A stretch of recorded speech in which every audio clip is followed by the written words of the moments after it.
In this video you'll see astonishing fights between gods from all cultures and humans. Watch most extraordinary humans fight Zeus, Odin and other powerful gods in a battle to death. Make sure to stick until the end if you want to see one of the biggest plot twists in all anime history. Now hit that subscribe button and we can start the story. The gods, realizing that humans are becoming increasingly arrogant, decide to exterminate all of humanity, but Valkyrie Hilda stands up to them and proposes Ragnarok, which gives humanity a chance, and great heroes are summoned to fight for the survival of the human race.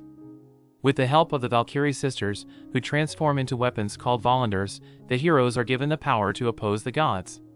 Despite this, the human heroes lose their first 2 rounds against the gods, as Thor and Zeus prove too powerful. However, Kojiro Sasaki, the strongest swordsman, was able to defeat Poseidon in the 3rd round. While Hilda and her sister Gaul were considering their next match, they learned that the gods were sending out Hercules.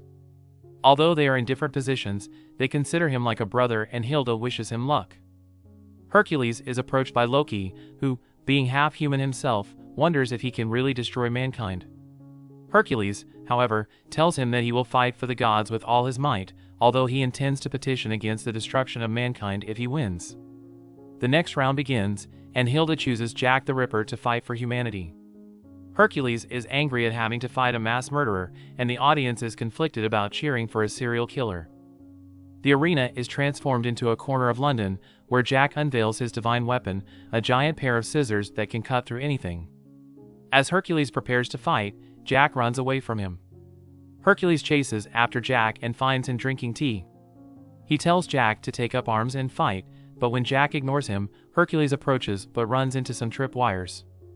A trap is set and blades fall, but he passes them off as human weapons cannot even graze the god. Jack fires a grappling hook to escape, but Hercules leaps after him and clubs Jack down. Jack backs away and grabs the knife, but Hercules tells him that the knife is pointless. However, the knife eventually pierces him. Hercules wonders how that is possible, and Jack reveals that he lied about his scissors, saying that his divine weapon is actually his bag, which he can use to create other divine weapons as long as they fit in the bag. Jack continues to throw knives, and Hercules brushes them off, but some knives land. Still, Hercules continues to advance. While swinging his cudgel, Jack assembles an umbrella and spins it to deflect the attack. Jack taunts him, and Hercules activates one of his 12 labors, his tattoo growing in his club deforming, creating a lion-like shockwave that hits Jack and blasts him into the building. Jack rises to his feet with his dislocated shoulder returning to its original position. The tattoo of Hercules spreads all over his body, and Loki asks Ares, the god of war, about it. Ares explains that when Hercules completed his 12 labors and mastered the 12 divine arts, those powers came at a price. And each time he uses them, the tattoos spread, and he feels excruciating pain that would knock out an ordinary god. And if the tattoos cover his entire body, he will die.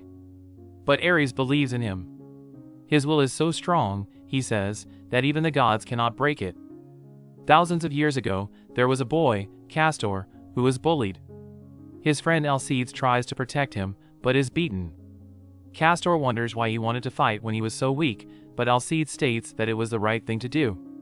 Despite his strength, he had the biggest heart and the greatest sense of justice. He trains hard, but his bullies mock him and tell him he should try drinking the blood of Zeus in the temple. The legend says that if a true hero drinks the blood of Zeus, he will become immortal. But if he is not a true hero, he will perish instantly. Castor tells Alcides not to believe it because it is just a legend. Alcides says he is aware of it. Alcides wants to be strong, but there is no point if he is going to die. Alcides continues to train and soon there is no one left to tease Alcides. A council of the gods is held and Ares is ordered to wipe out the humans because they have become too evil. The humans are frightened, but Alcides stands up to Ares. Ares easily kicks Alcides to the curb, but Alcides rises to his feet and confronts him again. He decides to drink the blood of Zeus, despite the danger. He reacts violently to the blood and falls to the ground. As Ares continues to advance, Alcides rises to his feet, his body is now strong. The soldiers attack him, but Alcides defeats them all and goes to single combat with Ares. Neither side takes a step back, but Zeus appears and stops the fight. He tells Alcides that he will become a god because he will only cause trouble if he remains on Earth. Alcides agreed on the condition that he would never harm mankind again, and for the next 4,000 years the gods did not interfere in the affairs of the earth. Alcides took his place among the gods as the child of Zeus and was called Hercules, after Zeus's wife Hera. Jack and Hercules continue to fight, with Jack throwing blades and knives at him. He flies all over the place, but when Hercules approaches, Jack begins to leap in the air, and it turns out that he has set up a wire while leaping. Jack throws a knife in the air and uses the wire to speed it up and send it flying. The knife bounces all around and Hercules struggles to defend himself. Hercules uses his sixth technique, turning his cudgel into a bird and creating a powerful wind that blows the knife back at Jack. Jack is struck and his monocle is destroyed, but this reveals Jack's special eye. He marvels at Hercules' unwavering will, sees him in brilliant light, and wonders how his color will change when he dies. We see Jack as a boy, caught stealing food from a dumpster. He is beaten for stealing, and Jack sees the man's aura as red, indicating malice and anger. But when he begs for food, the man's aura turns blue, which Jack perceives as the color of superiority. Jack is able to bring home the food and heads home, thinking that his mother will be pleased. When he arrives at the brothel where they live, his mother sees that he is injured and quickly tends to him. Jack sees her as the most beautiful person with a shining golden aura. One day, while Jack is reading a book, one of the women at the brothel wonders why his mother decided to keep him when she has aborted her last 5 pregnancies. She commiserates with Jack for having to grow up in such circumstances, but Jack says he is happy and comforted by his mother's love. One day he returns home with food and finds his mother crying over a newspaper article. She had learned that the man she had been in love with had married. He had promised to come back for her 13 years ago. Jack tries to comfort his mother, but she yells at him and says he is worthless now and that she should have had an abortion. Jack realizes that he was just a tool to help her connect with the person she loved. Jack sees his mother's face turn red. He begins to strangle her and she turns purple, disgusted by the color. Jack realizes it is the color of fear and finds the color very beautiful. His mother breaks free, but Jack stabs her in the neck and says she is the most beautiful thing he has ever seen. Jack tells Hercules that when a person dies, it is a beautiful sight to see everyone turn to fear. But Hercules says that when he dies, there will not be an ounce of fear, for all he fears is a lack of justice. The two continue to fight, and Jack is eventually cornered with Big Ben on his back. Jack tries to escape using his grappling gun, but Hercules knocks down the tower. Jack manages to hold onto the clock with his arm, and Hercules prepares to use his 7th labor. The clock face comes off and Jack throws it at Hercules. Hercules reminds him that mortal weapons cannot hurt him, but when he tries to prevent it, his arm is cut off. Jack reveals that it was a lie, that the bag was a divine weapon, a bluff to throw Hercules off guard, and that the real divine weapon is the glove. Using a pebble, he shows that everything he touches can be a divine weapon. Ares is shocked and realizes that he has touched everything and that the entire city has become a weapon. Ares panics, but is struck by Zeus, who reminds him what kind of a man Hercules is. Ares regains his composure and agrees that his good friend Hercules will never be defeated. Despite being cornered, Hercules shows no sign of fear. Hercules says that he can see the flaws in humans, both human and divine, and still love them. Jack sees in him a color of love he thought he would never see again, and Hercules declares that he too will save him. Hercules throws his cudgel into the air and activates his 12th labor, Cerberus. Now before we continue, I just wanted to say I enjoy making videos such as this one, and I put many hours into making these videos. So if you want to support me, hit that subscribe button and turn notifications on, as it helps me achieve my dream. Now back to the story. The hounds descend upon him and he is transformed into a demonic figure. Zeus says that now it is a race against time. Labor is devastatingly powerful, but at a high cost. Labor can only end by either devouring his opponent or swallowing him up completely. The battle between the two grows more intense, and Hercules easily destroys anything Jack throws at him. Despite being able to dodge many attacks, Jack defends himself with a manhole, but Hercules punches through it and lands a blow. Jack tries to escape with a grappling hook, but Hercules chases after him and punches him down, and Jack is pinned against the metal fence. Jack cuts the piece of metal and barely stands. Hercules says there is no escape now, but Jack tells him that all of London is his weapon. Jack cuts the building behind him and leaps off the fallen Hercules to escape, but Hercules is crushed by the building. The battle seems over, but Ares shouts for Hercules to stand. At that moment, Hercules emerges from the rubble and stands up again. He tells Jack that no matter what he tries, his righteous heart will not be shaken. Jack thanks him and realizes that his mother's color was a fake. He never knew true love could be so beautiful. But he is still trying to turn him into fear. Jack takes a piece of wood and a piece of door, turns it into a divine weapon, and has his first close encounter with Hercules. Hercules smashes through his shield and Jack is blown away. Jack returns to avoid the attack, and Ares worries that he is just stalling for time while Hercules is getting covered in tattoos. However, Loki disagrees, pointing out the blood Jack is losing and that he doesn't have much time either. Jack continues to dodge Hercules' attacks and waits for the perfect moment. He takes an iron rod from the fence, but it only grazes him, and Hercules knocks him down. The gods begin to feast, but Jack begins to sing the song London Bridge Falling and slowly gets to his feet. He staggers up to Hercules and tries to stab him again, but Hercules strikes him, and as he prepares the final blow, Jack stabs him with both hands. Hercules soaks his gloves in his own blood and realizes that he has turned his blood into a divine weapon. Realizing that he has lost, he asks Jack about his color, and Jack tells him that his color has not changed.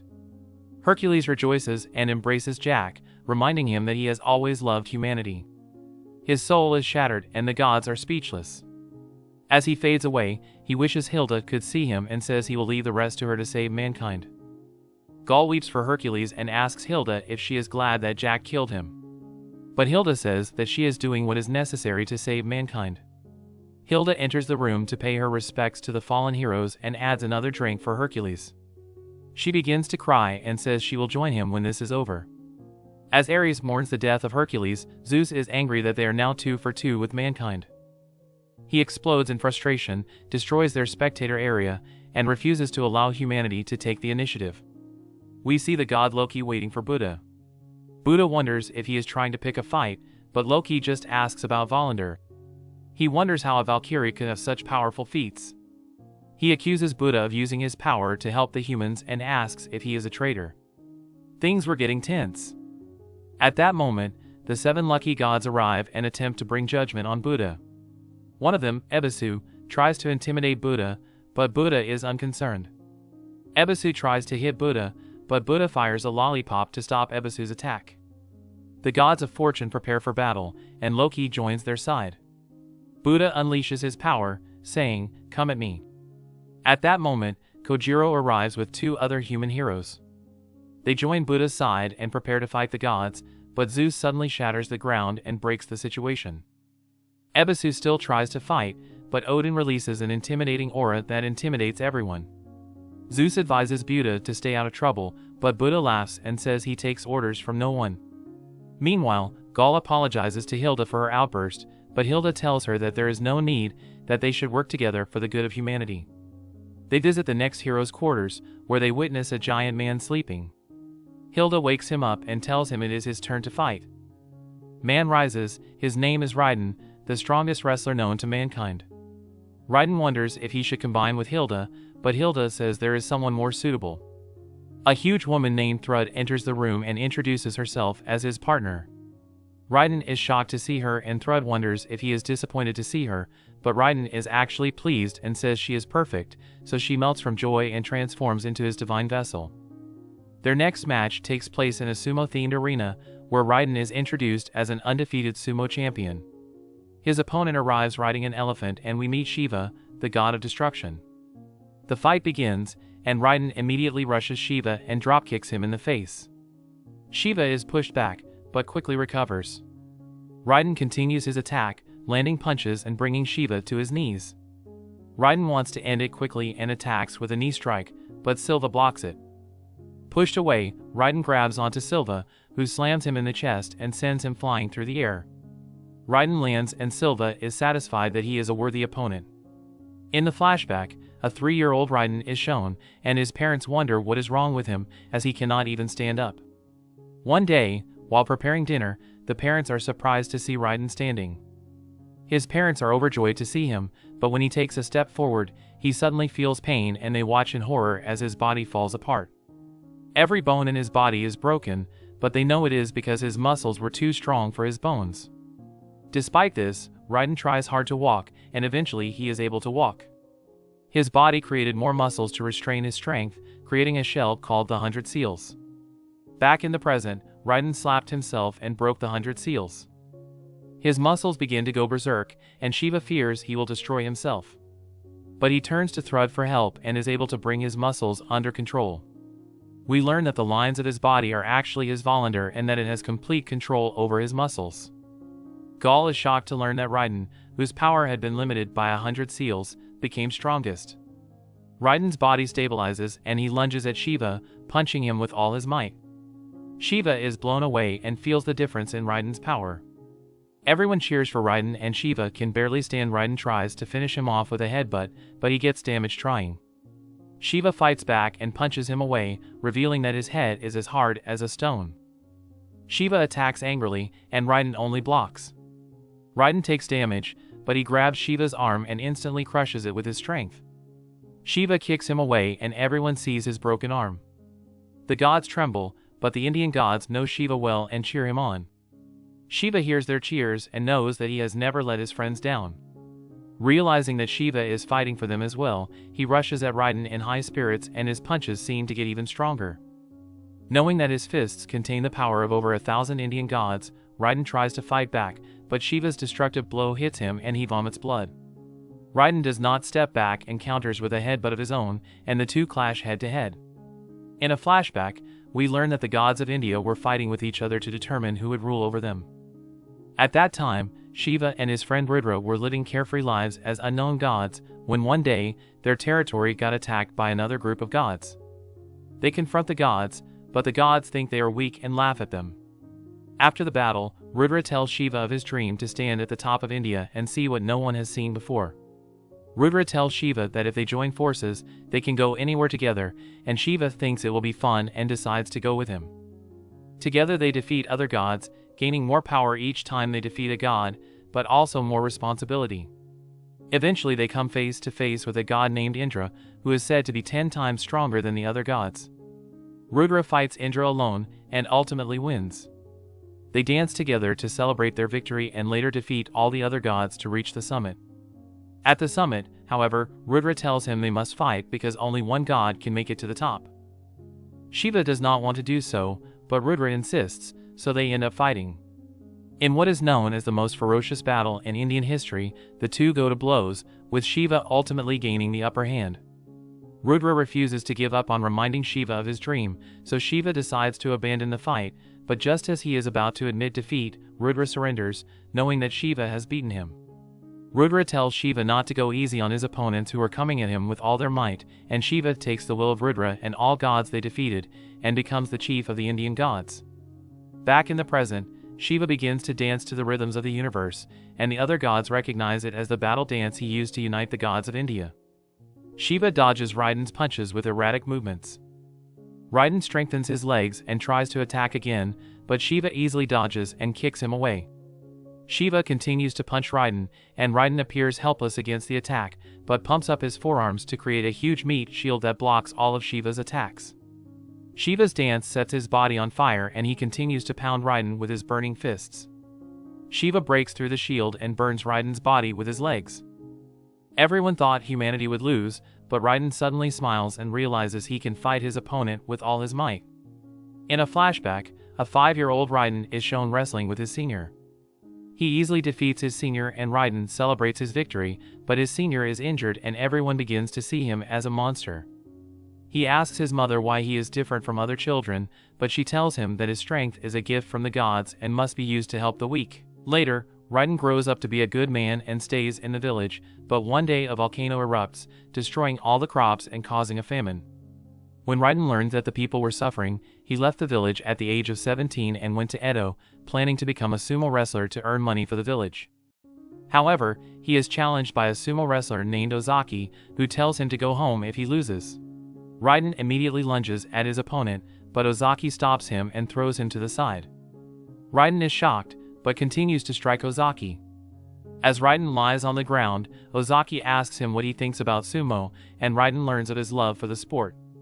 Raiden then devotes himself to studying sumo, and one day, in his first match, he easily throws his opponent out of the ring. He He then becomes a living legend, overpowering all the other wrestlers with a single technique. However, during one of his matches, he realizes that his opponents are afraid of him. This causes him to remember how he hurt his senior, and he throws the match. Ozaki asks why he did that, but when he sees Raiden crying, he realizes that he is using his power to bully the weak. In order to avoid injuring his opponent, Raiden stops doing his signature move, the Shikimata, but still wins more than 95 of his matches, and the only time he loses is when he throws a match against weaker opponent. Back in the present, Raiden stomps his feet and assumes an unusual posture in an attempt to use the palm bottom thrust. Jumping toward Shiva, he flexes his leg muscles and transfers all his body strength to his hands to release the technique. Shiva tries to block it, but is blown away, losing up to 2 of his arms. Everyone thought humanity had won, but Shiva rises to his feet. Raiden is suddenly damaged and Gaul wonders what happened. Hilda explains that Raiden's technique has taken its toll on his body and he is battered, but Volander is holding him up. Thrud worries about him, but Raiden tells her to move his muscles even faster. He knows it is not good for his body, but he wants to put all his energy into wrestling. So Thrud decides to support him and lends him strength. Seeing Rudra watching his fight, Shiva feels a ray of wind. Shiva is delighted to see Rudra in the arena with other Indian deities who believe in him, and he is determined not to lose. Shiva stabs himself in the chest, grabs his heart, makes it beat faster, and flames engulf his body as he transforms into his ultimate form. Shiva attacks Raiden with his burning legs, setting his muscles ablaze. Hilda knows that Raiden is at a disadvantage because the longer the fight goes on, the more his muscles fall off, but Hermes points out that Shiva's technique is equally dangerous and could burn Raiden's body. Shiva attacks Raiden from behind, and Raiden tries to grab onto Shiva as he endures the flames, but Shiva reverses and kicks Raiden in the head. The other wrestlers begin to lose hope, but Ozaki cheers him on, pointing out that Raiden is still standing and fighting for the entire sumo world. Raiden powers up even more and rushes headfirst into Shiva, knocking him down. Shiva gets back up, but his body begins to fall apart and the Indian gods realize he is near his limit. But they know Raiden is in the same situation, so the fight becomes an endurance battle. Both fighters clash and the crowd goes wild. Both fighting for something greater than themselves, both betting everything on this match.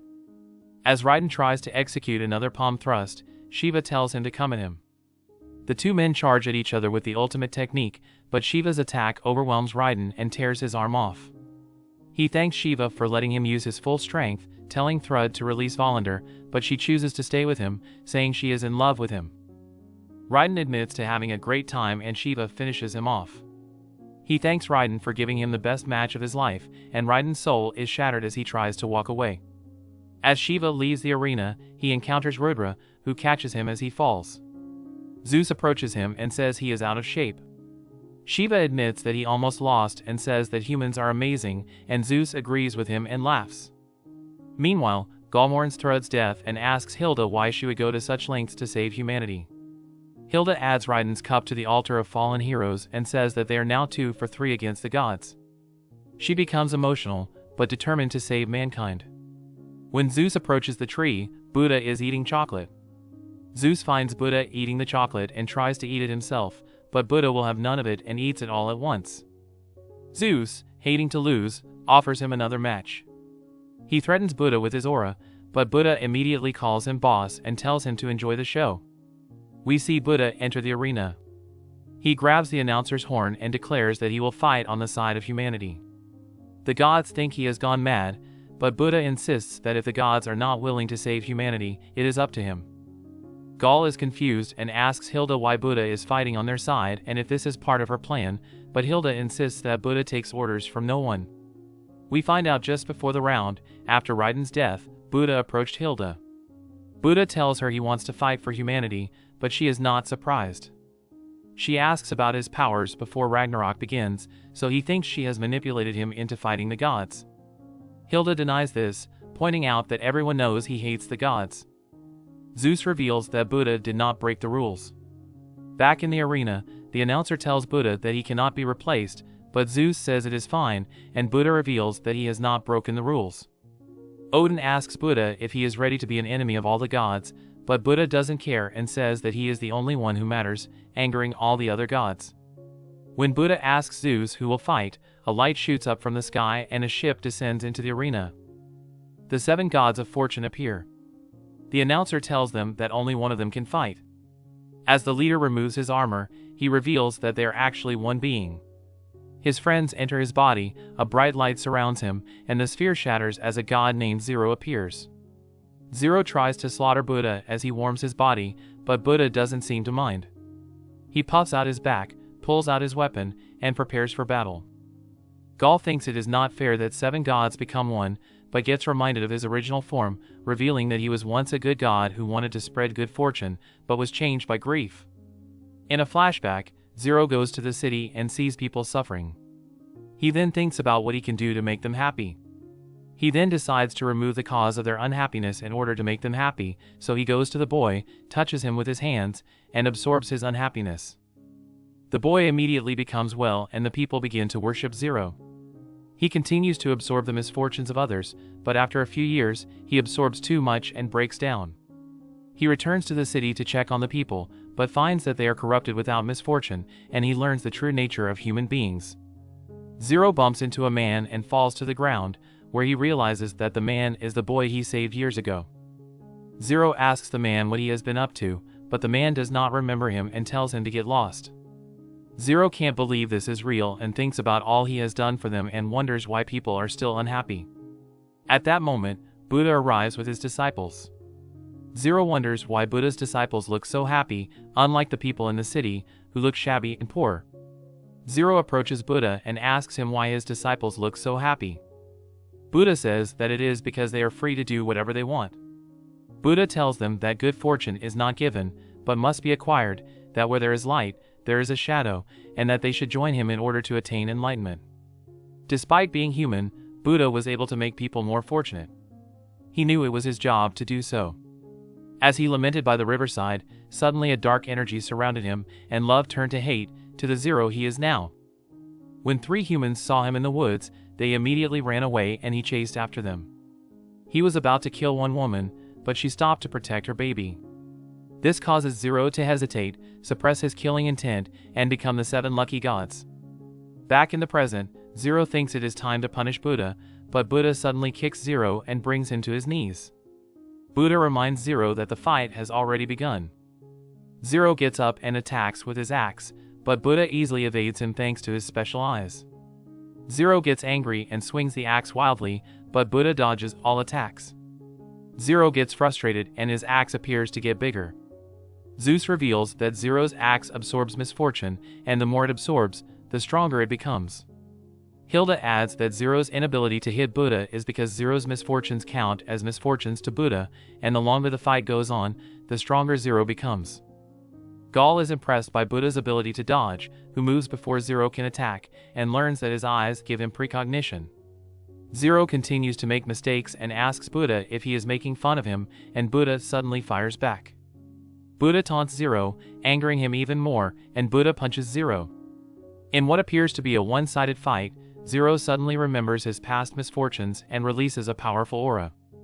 The axe absorbs his misfortune and becomes ridiculously huge.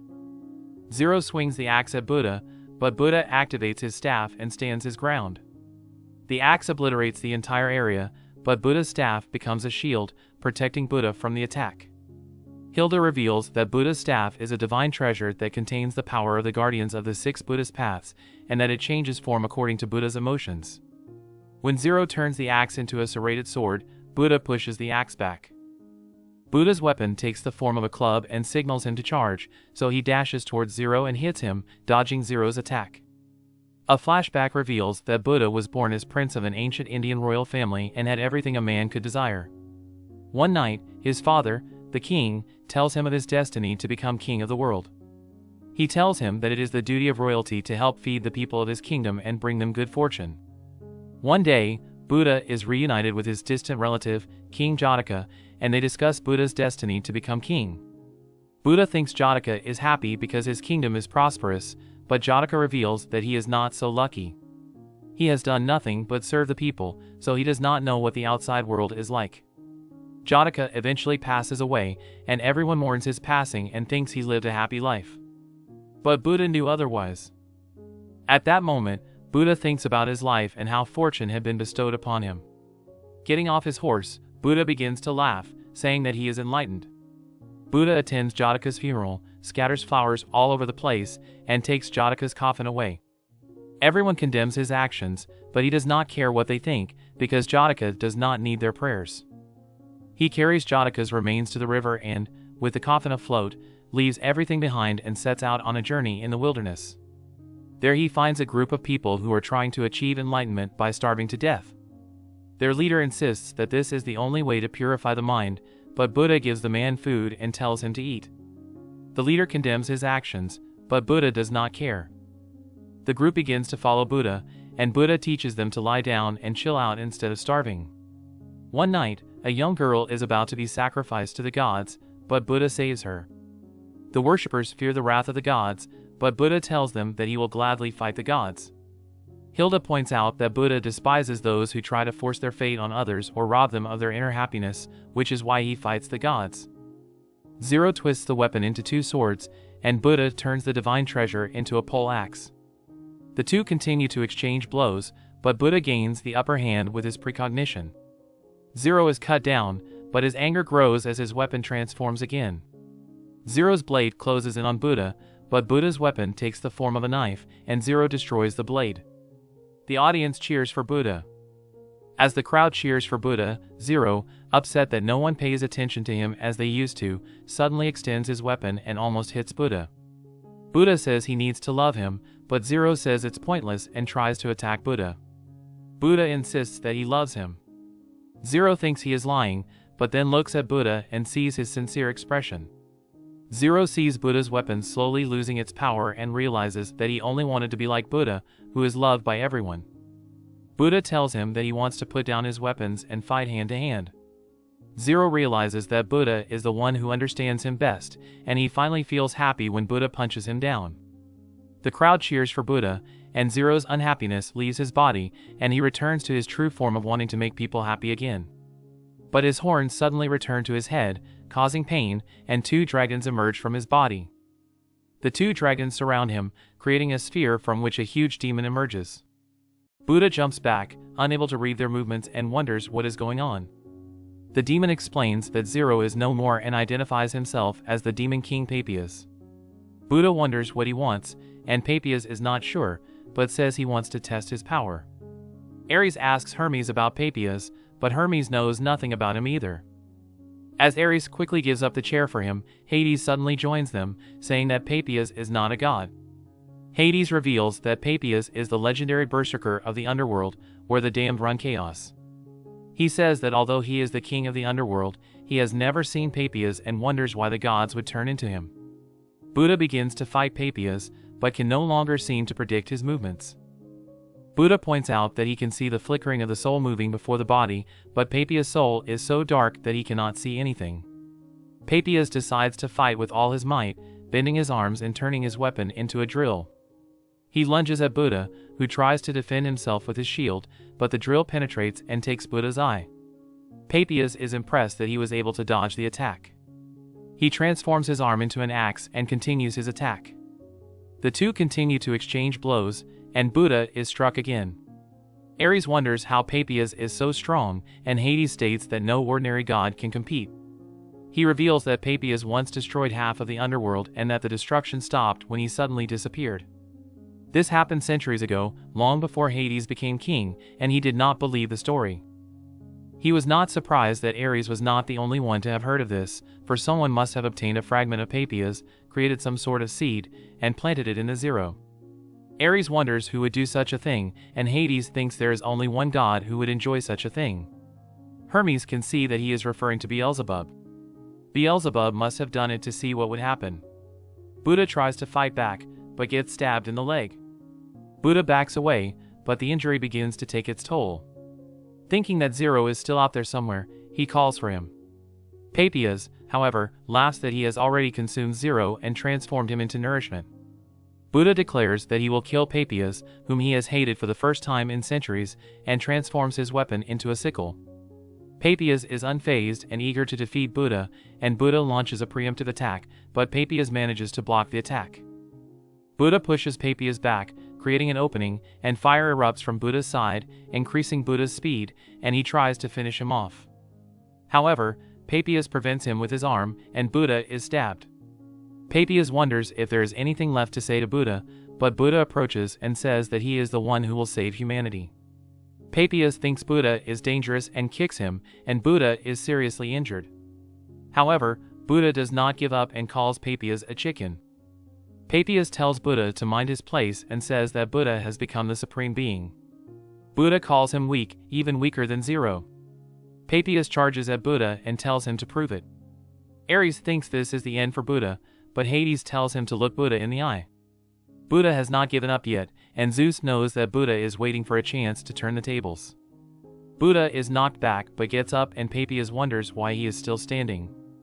Buddha tells him to come at him, but Papias becomes afraid when his hands begin to shake. He refuses, and to conquer his fear, he rips off his arm and turns it into a sword. Buddha lunges at him with the scythe, but Papias counters with his own technique and breaks the scythe.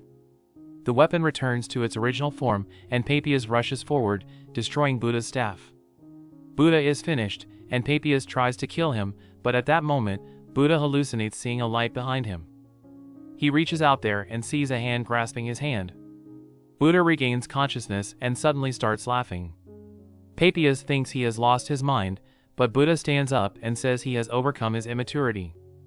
The hairband breaks, and Buddha, in his new form, takes Zero's weapon, tells Zero to fight with him, and activates the Volundar technique.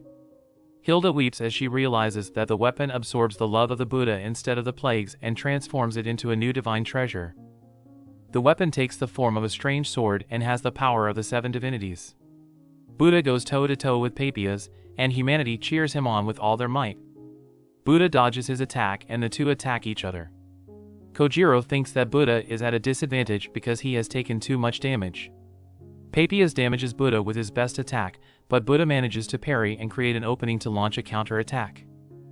Papias cannot believe that his strongest attack has been stopped, but the gods say that Buddha will not be able to prevent another attack.